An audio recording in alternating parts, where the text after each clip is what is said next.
तो चलिए medical science की एक सबसे बड़ी और उलझी हुई पहेली को समझते हैं। आज हम एक ऐसी चुनौती के बारे में बात करने वाले हैं जिसका सामना डॉक्टर्स को अक्सर करना पड़ता है। लिवर में एक शक पैदा करने वाला घाव। अब इसका सही सही मतलब समझना बहुत जरूरी हो जाता है, क्योंकि एक सही जवाब किसी की जिंदगी बचा सकता है। बस यही वो एक सवाल है जिसके चारों ओर हमारी आज की पूरी पड़ताल घूमने वाली है।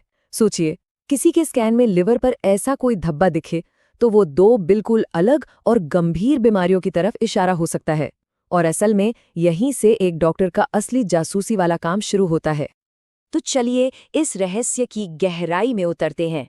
हम ये समझने की कोशिश करेंगे कि आखिर कैसे दो एकदम अलग अलग बीमारियां शुरुआती स्कैन में एक जैसी दिखकर धोखा दे सकती हैं। ये एक क्लासिक केस है जहां जो दिखता है वो अक्सर सच नहीं होता। देखिए, यहाँ सबसे जरूरी चीज है वक्त। एक एक पल बहुत कीमती है, क्योंकि अगर पहचान गलत हुई तो इलाज भी गलत होगा और इसके नतीजे बहुत गंभीर हो सकते हैं। इसलिए सही मुजरिम को पकड़ना सिर्फ एक दिमागी कसरत नहीं, बल्कि किसी के आने वाले कल का सवाल है। तो अब वक्त है हमारे दो मुख्य संदिग्धों से मिलने का। जैसे हर जासूसी कहानी में कुछ संदिग्ध होते हैं, वैसे ही हमारे इस मेडिकल केस में भी दो हैं। और इनके बीच का फर्क पहचानना ही तो सबसे बड़ी चुनौती है। तो हमारा पहला संदिग्ध है हेपाटोसेलुलर कार्सिनोमा, जिसे शॉर्ट में HCC भी कहते हैं। आसान भाषा में कहें तो लिवर का कैंसर। ये अक्सर उन लोगों में पाया जाता है जिनका लिवर पहले से ही सिरोसिस या हेपेटाइटिस जैसी लंबी बीमारियों की वजह से कमजोर हो चुका है। ये एक खामोश दुश्मन की तरह है जो चुपचाप बढ़ता रहता है। और हमारा दूसरा संदिग्ध है पायोजेनिक लिवर एब्सिस। ये कैंसर बिल्कुल नहीं है। ये एक खतरनाक बैक्टीरियल इन्फेक्शन है जिसकी वजह से लिवर के अंदर मवाद यानी पस की एक थैली बन जाती है। इसका इलाज कैंसर से एकदम अलग है। यहाँ जरूरत होती है एंटीबायोटिक्स की और कभी-कभी उस मवाद को बाहर निकालने की। अच्छा, तो अब जब हम अपने दोनों संदिग्धों के बारे में जान गए हैं, तो सबूत इकट्ठा करने का समय आ गया है। किसी भी अच्छी इन्वेस्टिगेशन की तरह हम भी सुरागों से ही शुरू करेंगे। मतलब मरीज की मेडिकल हिस्ट्री, उसके लक्षण और लैब टेस्ट के क्या नतीजे आए हैं। इस स्लाइड में जो दिलचस्प बात है वो ये है कि दोनों की कहानी कितनी अलग है। एक तरफ है HCC की कहानी जो काफी धीमी और पुरानी है और जो अक्सर लिवर की पुरानी बीमारी वाले लोगों में होती है, जिसके लक्षण भी कुछ खास साफ नहीं होते। वहीं दूसरी तरफ एब्सिस अचानक से हमला करता है, तेज बुखार, कंपकंपी और बहुत तेज दर्द के साथ। लैब रिपोर्ट्स में भी जमीन आसमान का फर्क है। HCC में AFP नाम का एक ट्यूमर मार्कर बढ़ जाता है, जबकि एब्सिस में खून ये बताता है कि शरीर इन्फेक्शन से लड़ रहा है, जैसे कि व्हाइट ब्लड सेल्स का बढ़ जाना। चलिए अब केस के सबसे मजबूत सबूत की ओर बढ़ते हैं, जिसे हम फोरेंसिक सबूत भी कह सकते हैं, यानी CT स्कैन या MRI जैसी एडवांस्ड इमेजिंग।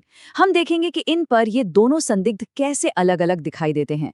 यहीं पर एक रेडियोलॉजिस्ट की माहिर नजर काम आती है। ये स्लाइड बहुत अच्छे से बताती है कि स्कैन में क्या देखना है। HCC ट्यूमर में खून की सप्लाई बहुत ज्यादा होती है, इसलिए जैसे ही स्कैन में कंट्रास्ट दिया जाता है, ये तेजी से चमकता है और फिर उतनी ही जल्दी फीका पड़ जाता है। इसी को वॉशआउट कहते हैं। दूसरी तरफ एब्सेस एक मोटी दीवार वाली मवाद की थैली जैसा दिखता है, जिसकी दीवारें तो चमकती हैं पर अंदर का हिस्सा गहरा रहता है, क्योंकि वहां पस भरा होता है। मतलब दोनों की तस्वीर बिल्कुल अलग है। तो अब सारे सुराग हमारे सामने मेज पर हैं। मरीज के लक्षण, लैब रिपोर्ट्स और इमेजिंग के पुख्ता सबूत। इन सब को एक साथ जोड़कर डॉक्टर अब इस पहेली के आखिरी टुकड़े को उसकी सही जगह पर रखकर अंतिम फैसले पर पहुंच सकते हैं। तो संक्षेप में कहें तो ये वो 4 सवाल हैं जो इस पूरे रहस्य को सुलझा देते हैं। पहला, बीमारी की शुरुआत कैसे हुई? धीरे धीरे या एकदम अचानक? दूसरा, क्या इन्फेक्शन के साफ संकेत हैं जैसे कि बुखार? तीसरा, क्या AFP ट्यूमर मार्कर बढ़ा हुआ है? और आखिर में स्कैन पर वो घाव असल में दिख कैसा रहा है?